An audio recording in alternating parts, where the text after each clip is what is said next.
The Senate will come to order. Mr. Carpenter, please take the roll. Senators Aguilar, Baumgardner, Cook, Quorum, Court, Crowder, Donovan, Finberg, Fields, Garcia,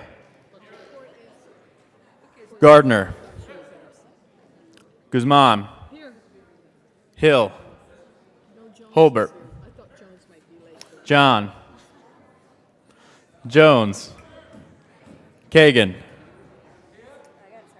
Kafalis, Kerr, Lambert, Lundberg, Marble, Martinez-Humenick, Merrifield, Moreno, Neville, Priola, Scott, Smallwood, Tate, Todd, Williams, Zinzinger, President Grantham. He is excused. Mr. President, I am here with 34 present, 0 absent, 1 excused. We indeed have a quorum. Senator Priola, please lead us in the pledge. Thank you, Mr. President. Members, join me in the pledge. I pledge allegiance to the flag of the United States of America and to the republic for which it stands, one nation under God, indivisible, with liberty and justice for all. Senator Fields, for the motion to adopt the journal.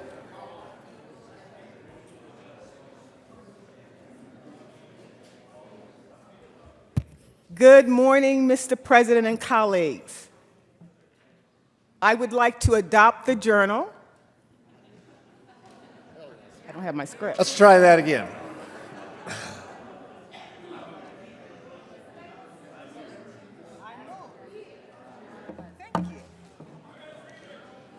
I move that the reading of the journal of February the 22nd be dispensed with and that the journal be approved as corrected by the secretary. That was a fantastic motion. All those in favor signify by saying aye. All those opposed say no. The journal is indeed adopted. Committee reports. February 22nd, 2018, Committee on Transportation. After consideration of the Mayor's Committee articles, the following: Senate Bill 167 be amended as follows. As so amended, be referred to Committee on Finance with a favorable recommendation. Senate Services. Correctly engrossed, Senate Bill 26 and 156. Correctly re-engrossed, Senate Bill 37, 22, 66, 99, 130, 136, 141, 151, 160, 161, and 165. Correctly re-revised, House Bill 1144 and 1171.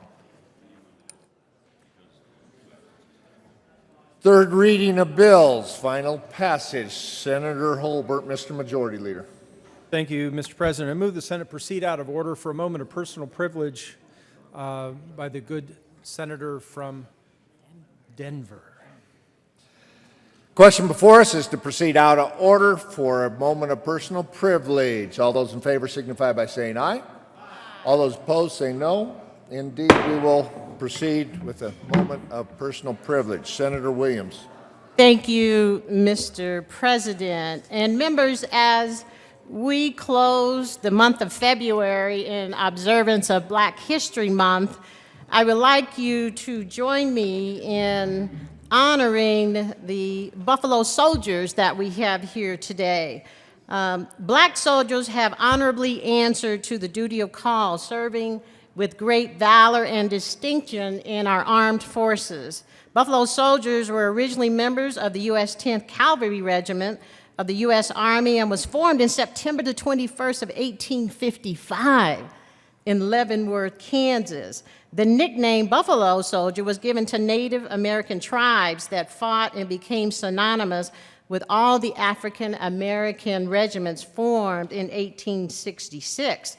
There are many theories as to its origin, but the nickname probably started on the Western frontier with Native Americans who thought the hair of the black soldiers resembled the fur of the buffalo. Buffaloes were revered by tribal leaders, So any comparison between men and the buffalo was considered of high praise. African Americans became feared and worthy opponents. The 9th Cavalry Regiment was constituted on July 21st of 1866 in the regular Army as Captain D. 9th Cavalry. On August 3, 1866, Major General Philip H. Sheridan, commanding military division of the Gulf, was authorized to raise, among others, one regiment of the African American Cavalry to be designated as the 9th Regiment of the U.S. Cavalry. The regiment was organized on September the 21st, 1866, in New Orleans, Louisiana, and assembled. Members, I also want to share with you that Kathy Williams, on November the 15th of 1866, was the first and only female Buffalo soldier. She was born into slavery and wanted to join the Army to maintain financial independence. She reserved her name to William Kathy and lived as a male soldier. Due to her frequent hospitalized due to strain and smallpox, the post surgeon discovered that Kathy was actually a female. She was given an honorable discharge, but was never approved to receive a pension or a disability, even though she suffered from diabetes and had all other Kathy Williams who lived in Trinidad, Colorado. So the courage of the men and these women and black units not only meant the valor in the face of physical danger, but also in the spirit to stand in service to the United States despite discrimination, segregation, and soldiers' involvement in World War I. Eventually, segregation and these legendary units were disbanded. So members, please join me in welcoming the Colorado Buffalo Soldiers. And I also want you to know that we have the Buffalo Soldiers Motorcycle Club, and these are our regiments who have given up their horses for motorcycles. So please join me in welcoming the Buffalo Soldiers.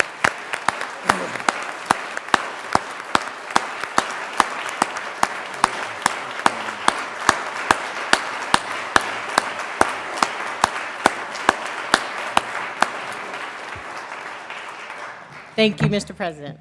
We are so honored to have you with us. With regard to that. Senator Lambert. Thank you, Mr. President. I'd also like to honor the Buffalo Soldiers today. Down in Colorado Springs, a couple of years ago, we started the Buffalo Soldiers Memorial Highway. So anybody with a motorcycle, you're welcome to drive on U.S. Highway 24 from Manitou Springs out to Peterson Air Force Base, and you'll be on the Buffalo Soldiers Memorial Highway. These brave men served throughout the West for several decades. Also, the 24th and 25th Infantry were sometimes considered part of the Buffalo Soldiers because they in the 9th and 10th Cavalry were assigned permanently, basically, to the patrol in the West.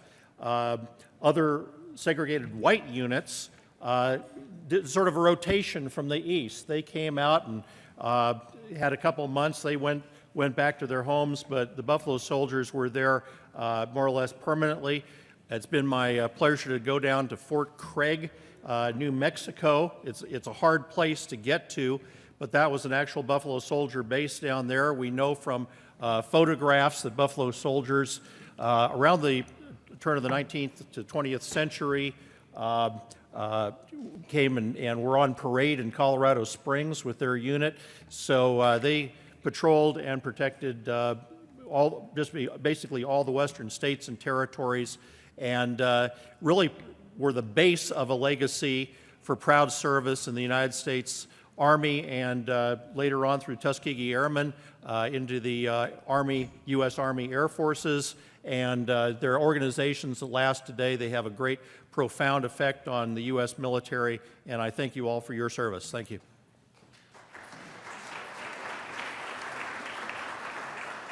We are so honored to have you with us today. We don't do this very often, but I am going to put us in a brief recess so we can indeed greet our honored guests.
The Senate will indeed come back to order.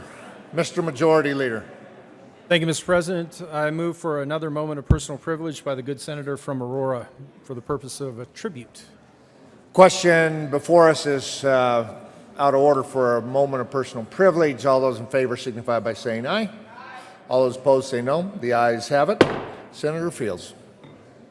Thank you, Mr. President. Once again, I'd like to request a moment of personal privilege to... Granted.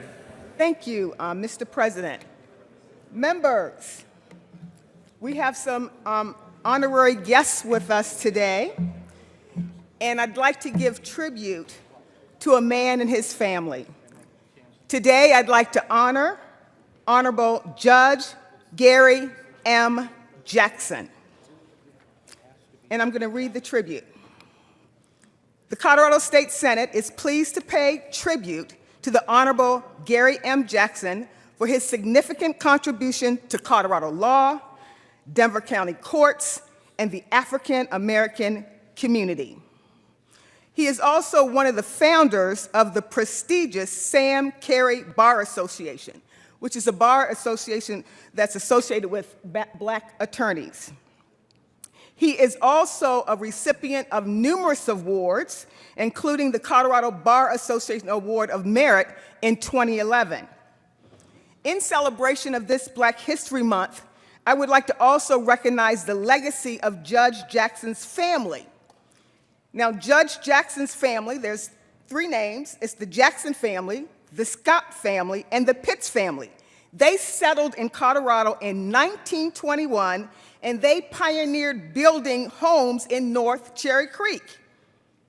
In the 1920s, when segregation was common in Colorado, Judge Jackson's great-grandfather built several cabins in the newly established vacation area, which is known as Lincoln Hills.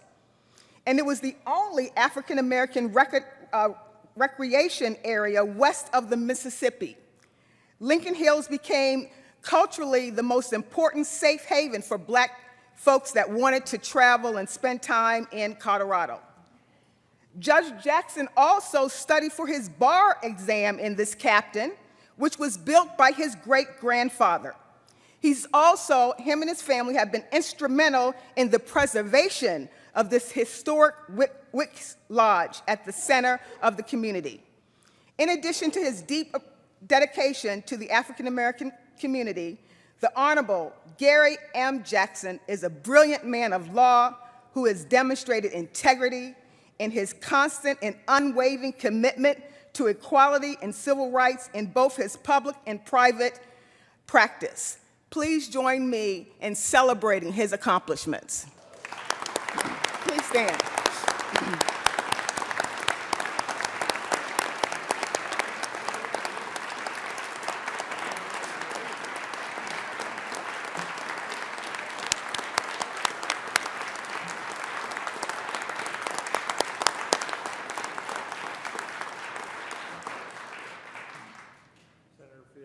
Senator Fields, please continue. Thank you, Mr. President. We also have some other honorees that I would like to acknowledge personally. We have the Supreme Court Justice that is here, Will Hood, if you could please stand. We also have the U.S. Federal Court Judge, Willie Daniel, that's here, and also Judge Bill Lucero, who is here. If you could all please stand and let's recognize him. Plus his family, his mom is here, 93 years old. Thank you, Mr. President, for this privilege. Mr. Majority Leader. Thank you, Mr. President. I move to lay over the third reading of bills calendars, including Senate Bill 26 and Senate Bill 156 until, actually, Mr. President, I'll change that. Senate Bill 26 will lay over until Tuesday, 2/27 at the sponsor's request, and members, you'll note that it does not have a House sponsor, and then lay over Senate Bill 156 until Monday, February 26th. You have heard the motion. All those in favor signify by saying aye. Aye. All those opposed, no. The ayes have it. Those bills will indeed be laid over to those specific dates. Mr. Majority Leader. Thank you, Mr. President. I move the Senate proceed out of order for a moment of personal privilege by the good senator from Berthoud. Question before us is to proceed out of order for a moment of personal privilege. All in favor say aye. All those opposed say no. The ayes have it. Senator Lundberg. Thank you, Mr. President. Mr. President, I believe it's appropriate that the Senate take just a moment or two to acknowledge the passing. Thank you, Mr. President. To acknowledge the passing of a great American this week. He was a man who was probably as influential, if not more influential, than anyone else I can think of, and yet he held no elected office. He was not a man of great wealth or means, but of course I'm speaking of the Reverend Billy Graham, who God blessed him with a very long and fruitful life, and his influence has been on millions of people. I know I never met him personally, but personally he affected me at so many significant decision points in my life, and I suspect there are others in this chamber that could say the same. And when someone of that who has made that sort of a mark, I believe it's appropriate. And let me just leave, Mr. President, with this one point, and that is he was most, well, he said much in his life, but one phrase he used I think encapsulates a great deal of it, and that is he would start by saying, well, the Bible says, and then he would move to a point of real moral authority and real guidance and direction. I heard him say once that every month he would read through the book of Proverbs to understand how to interact with people, and he'd read through the book of Psalms to gain a greater understanding of his relationship with his God. Thank you, Mr. President, for giving us just a few moments to acknowledge this man and his passing, and may we use his life and the words of his life as encouragement and admonition and example to us all. Thank you, Senator.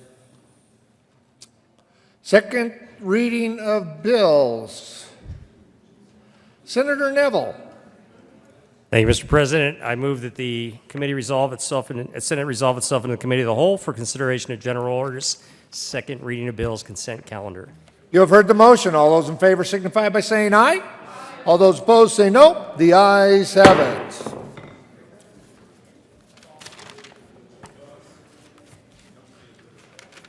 Maybe I didn't bring my calendar. You need one?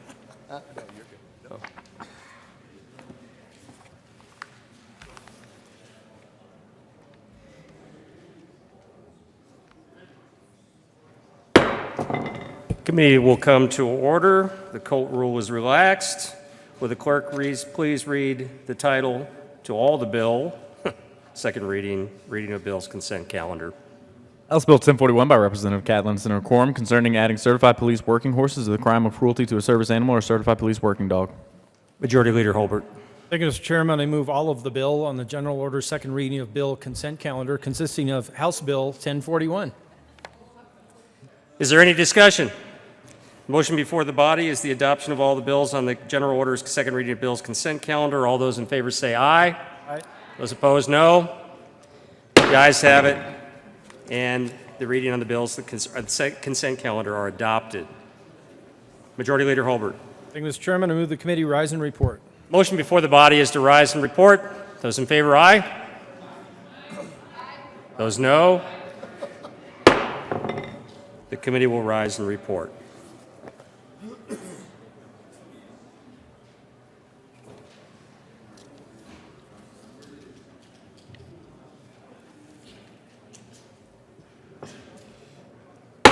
Senate will come to order. Senator Holbert. Oh, I'm sorry, Senator Neville. Thank you, Mr. President. The committee's had a number of bill under consideration. Will the clerk please read the report? Mr. President, your committee of the whole begs leave to report as having consideration the following attached bills being the second reading thereof and makes the following recommendations are on House Bill 1041, pass on second reading in order revised and place the calendar for their reading and final passage. Senator Neville. Thank you, Mr. President. I move for the adoption of the report. You heard the motion. All those in favor signify by saying aye. All those opposed, no. The ayes have it. The report is adopted. House Bill 1041 passed on second reading and ordered revised and placed on the calendar for third reading and final passage. Second reading of bills, general orders. Senator Neville. Thank you, Mr. President. I move for the Senate to resolve itself in the Committee of the Whole for consideration general orders, second reading of bills calendar.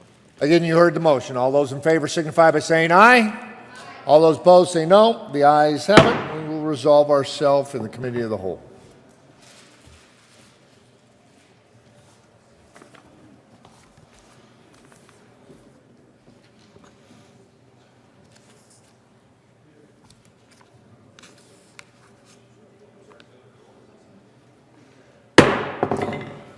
The committee will come to order. The Colt rule is still relaxed. Will the clerk please read the title of Senate Bill 18125? Senate Bill 125 by Senators Gardner and Kagan concerning fiduciary responsibilities of title insurance entities to protect funds held in conjunction with real estate closing settlement services. Senator Gardner.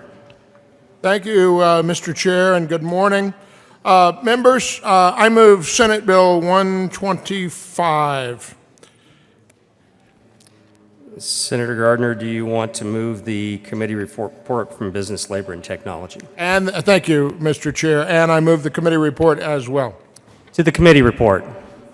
Members, the committee report was an attempt, at least for Business, Labor, and Technology, to narrow this bill up. I actually will move, after the committee report is approved, I'm going to move a further amendment, L003, but I ask for an adoption of the committee report at this time. Is there any further discussion on the committee report? Seeing none, those in favor of adopting the committee report say aye. Aye. Those opposed, no. The committee report is adopted. Senator Gardner. I'm sorry, there is an amendment on the desk. Will Mr. Carpenter, would you please read the title of Amendment 003? Amendment L003, Senate Bill 125 by Senator Gardner. Amend the Business, Labor, and Technology Committee report dated February 14, 2018, page 1, strike lines 1 through 4. Senator Gardner. Thank you, Mr. Chair, and I move L003. Senator Gardner. Thank To you, the Mr. amendment. Chair. To talk to the amendment, I need to speak to the underlying bill just a little bit. What this bill does is deals with an issue that came before the Committee of Legal Services earlier in the year, in which the Committee on Legal Services found that while the Division of Insurance was pursuing what we felt was a good policy, had exceeded the actual grant of legislative authority with regard to title companies who held money in trust, which is all of them, and a frequent thing for those of you who have closed on your home. And so when the Committee on Legal Services found that the Division of Insurance was regulating trust accounts beyond what the grant of authority was, we also agreed, Senator Kagan and I and others on the committee, that we needed to grant this authority. Now, the bill itself then contained a very broad grant of authority, the Division of Insurance, and title companies, I think rightfully said, well, that's a little too broad. So L003 represents a discussion between title companies, title insurers, and the Division of Insurance about what the appropriate grant of authority is. It really represents many days of work, and I will spare you the details other than to say that this is a very narrow grant of authority to protect consumers and at the same time give the Division of Insurance what it needs to do so. I ask for an aye vote on L03. Senator Kagan. And I also ask for an aye vote on L003. It is a result of a discussion to make the grant of authority of the appropriate breadth, and Senator Gardner and I both believe it does so, and I urge an aye vote. Is there any further discussion on L003? Seeing none, the motion before the body is the adoption of L003. Those in favor say aye. Aye. Those opposed, no. The ayes have it, and 003 is adopted. To the bill, Senator Gardner. Thank you. And with that and the adoption of L03, we ask for your passage of Senate Bill 125. Senator Kagan. And I would merely add, members, that the purpose of this bill, the underlying purpose, is a very good purpose to grant statutory authority to the Division of Insurance to hold title insurers to a fiduciary responsibility with regard to the funds that they hold on someone else's behalf in escrow. That is an important requirement, and I urge an aye vote. Is there any further discussion? Seeing none, the motion before the body is the adoption of Senate Bill 18125. Those in favor say aye. Those opposed, no. The ayes have it, and Senate Bill 125 is adopted. Majority Leader Holbert. Thank you, Mr. Chair. I move the committee rise and report. The motion before the body is for the committee to rise and report. Those in favor say aye. Those opposed, no. The committee will rise and report.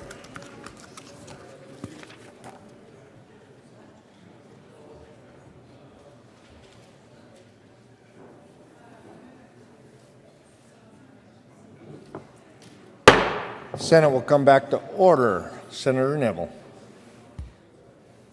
Thank you, Mr. Chair. Well, the committee has met and considered a number of bill on second reading. Will the clerk please read the title of the bill? Mr. President, your committee will begs leave to report that on consideration of the following tax bills being the second reading thereof makes the following recommendations are on Senate Bill 125 as amended, pass the second read, order engrossed, place on the calendar for their reading and final passage. Senator Neville. Thank you, Mr. President. I move for the adoption of the report.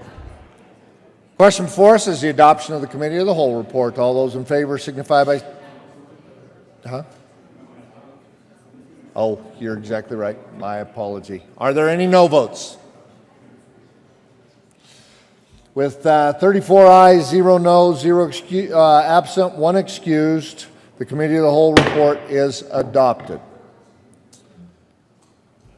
Majority Leader Holbert. Thank you, Mr. President. Earlier, I moved to lay over Senate Bill 156 until Monday, February 26th.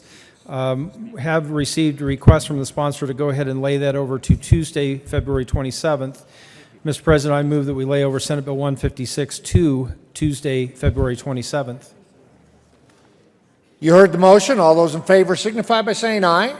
All those opposed say no. The ayes have it.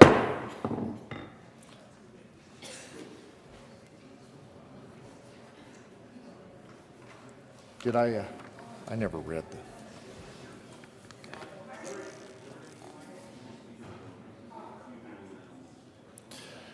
Senate Bill 125 is amended, passed on second reading, and ordered engrossed and placed on the calendar for third reading, final passage. I knew I forgot something.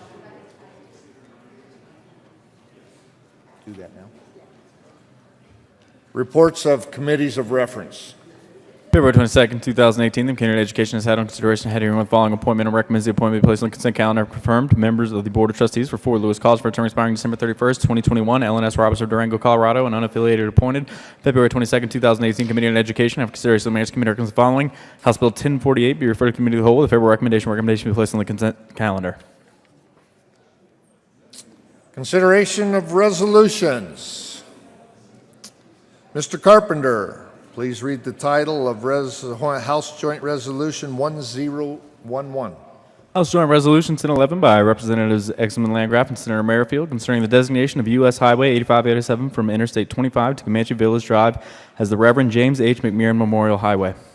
Senator Merrifield. Thank you, Mr. President. I move HJR 181011 and ask it to be read at length. Mr. Carpenter. House Joint Resolution 1011 by Representatives Exum and Landgraf and Senator Merrifield concerning the designation of U.S. Highway 8587 from Interstate 25 to Comanche Village Drive as the Reverend James H. McMeeran Memorial Highway. Whereas the Reverend James H. McMeeran was born February 17, 1940 in Crockett, Texas. After graduating from high school, Reverend McMeeran joined the United States Air Force in 1960 and was honorably discharged in 1965. And whereas in March 1967, he announced his calling to ministry and began his mentorship with the late Reverend F.L. Chandler. On July 21, 1968, at the New Hope Baptist Church in Pueblo, Colorado. He was ordained a minister of the gospel of Jesus Christ. And whereas, from 1969 to 1973, he was employed by the El Paso County Health Department as an alcohol and drug counselor. And during this period, he was promoted to Director of Minority Drug and Alcohol Services and co-authored a book titled, It's So Good, Don't Try It. And whereas, in 1972, Reverend McMeeran founded the New Jerusalem Missionary Baptist Church, where he served as senior pastor for 40 years. He retired in 2012, passed the mantle to Pastor Kevin T. Daniels Sr., and was bestowed the title of Pastor Emeritus. And whereas, Reverend McMeeran had a special relationship with the late Reverend Dr. Milton E. Proby, who mentored him as a young man, encouraged him to become a leader, and helped him during his early schooling. And whereas, determined to not forget the legacy of Reverend Proby and to honor the late pastor, Reverend McMeeran established the Milton E. Proby Action Committee, which led the efforts to have Reverend Proby's legacy memorialized. And whereas, in 2006, Reverend McMeeran partnered with the city of Colorado Springs in the naming of Milton E. Proby Parkway. And whereas, Reverend McMeeran, with William J. Hybel and the El Pomar Foundation, established the Milton E. Proby Cultural Heritage Room induction ceremony to address further needs for the community, and he served as an advisory group member for the Pikes Peak Community Development Initiative College Readiness and Success Program, while also serving as an active participant in the Emerging Leaders Development Program. And whereas, Reverend McMeeran received his degree cum laude in religious studies with a minor in Christian education from Regis University and studied in the Masters of Divinity program at the Denver Seminary in Denver, Colorado, receiving a full scholarship under their Senior Urban Pastor Scholarship Program due to his demonstrated pastoral record. And whereas, Reverend McMeeran's ministry has expanded to Kenya, Ghana, and the West Indies, and whereas, in an effort to make the community better for all, Reverend McMeeran served in numerous capacities, including president of what is now known as the Southern Colorado Ministerial Union, board member of the Rocky Mountain Land Trust, board member for the Sachs Foundation, convener for the Colorado Springs Mayor's Complete Count Committee, and many more. And whereas, Reverend McMeeran received many awards and much recognition for his services throughout the city, state, country, and abroad. And among his most notable were the Drum Major Award received from President Barack Obama during his special invitation to the White House and his posthumous recognition as an El Pomar Foundation 2017 Milton E. Proby Cultural Heritage Room inductee. And whereas, in May 2016, Reverend McMeeran, beloved pastor and civil rights leader, died at age 76, and it is fitting that we honor a man who devoted his life to serving his community, his state, and his God. Now therefore, be it resolved by the House of Representatives of the 71st General Assembly of the State of Colorado, the Senate concurring herein, that U.S. Highway 8587 between Interstate 25 and Comanche Village Drive be designated as the Reverend James H. McMeeran Memorial Highway, that the Colorado Department of Transportation may accept and expend gifts, grants, and donations for the purpose of the initial placement of signs to mark U.S. Highway 8587 from Interstate 25 to Comanche Village Drive as the Reverend James H. McMeeran Memorial Highway, and that the Colorado Department of Transportation may explore a cooperative agreement with the Board of County Commissioners for El Paso County for the maintenance of the markings for the Reverend James H. McMeeran Memorial Highway. Be it further resolved, the copies of this joint resolution be sent to Reverend McMeeran's wife, Mary McMeeran, his daughter, Elizabeth Jefferson, his son, James McMeeran, and Pastor Kevin Daniels of the New Jerusalem Missionary Baptist Church. Members, you can be seated. Senator Merrifield. Pastor Emeritus James H. McMeeran lived a life and legacy of labor and love. He served his community with a mindset of working collectively for the betterment of the quality of life for the entire community. I can attest to that because I had the opportunity to join him on occasion as he worked and strove and sweated to make his neighborhood a better neighborhood. With this mindset, he facilitated relationships between the leaders of our law enforcement agencies, government support agencies, influential community leaders and CEOs and nonprofit executives with representatives of religious leaders in the African American community. He worked closely with the chairman, CEO, and senior staff of El Pomar Foundation as a steward to provide guidance and insight, making a difference in everything he touched. Together with Chairman Bill Hybel, they established the Milton E. Proby Cultural Heritage Room. He participated in the Foundation's outreach program for high school students in southeast El Paso County and the Emerging Leaders Development Program. Pastor McMahon was also responsible for El Pomar Foundation's outreach and support for the Southern Colorado Ministerial Union Emergency Fund. Pastor Emeritus McMahon was instrumental in the renaming of the Milton E. Proby Parkway. It was his desire and passion for the communities in which he served that offered him the honor of being recognized by former President Barack Obama with the Drum Major Award during his invitational visit to the White House. The honoring and renaming of the now Highway 8587 to the James H. McMahon Memorial Highway will represent the service and labor of love that was exemplified throughout Pastor McMahon's life. This stretch of highway bridges Fountain and Colorado Springs, which encompasses Pastor McMahon's work across El Paso County. I actually ride on my mountain bike that section of road very frequently when I'm riding the Fountain Creek Trail, so I will get to see that sign frequently in the upcoming, when it gets warm enough to ride when I'm out there.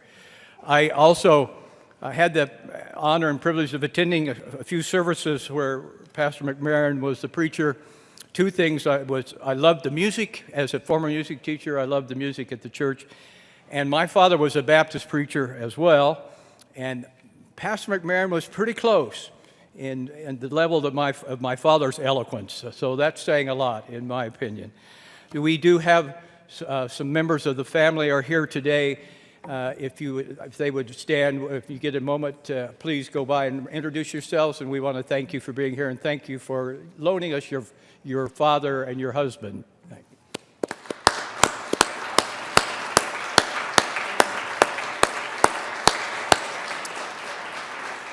Seeing no further discussion, the question before us is the adoption of House Joint Resolution 1011. Are there any no votes? With 34 ayes, 0 no, 0 absent, 1 excused, House Joint Resolution 1011 is adopted. Senator Merrifield. Thank you, Mr. President. I move that the morning roll call be added as co-sponsors. Without objection, the current roll call will indeed be added as co-sponsors. Signing of bills. The President has signed Senate Bill 1930 and 41. Announcements.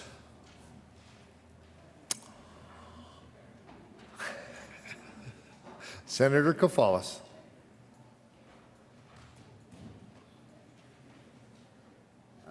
Thank you, Mr. President. Good morning, colleagues. Just a reminder that on Monday, we have the meeting of the Colorado Children's Caucus from 12 to 1:15 p.m. It will be in Senate Committee Room 357. We have 2 presentations. One is from the Colorado CASA, or the Court-Appointed Special Advocates. They'll be presenting on what they do. They basically provide a lot of service there are 2,000 CASA volunteers, and they had in the previous year, they provided support and services to 3,645 children in our child welfare system. So CASA will be presenting, and then we will also have the Colorado Association of Family and Children's Agencies, CAFCA, will be the second presentation. Monday at 12 noon in SCR 357. You all should have gotten an electronic invitation in your inbox. Thank you. Senator Baumgartner. Thank you, Mr. President. Members, on your desk, you have an invitation from Atmos Energy for a legislative breakfast outside the old Supreme Court chambers. That is Monday, 8 a.m. to 10 a.m. Thank you.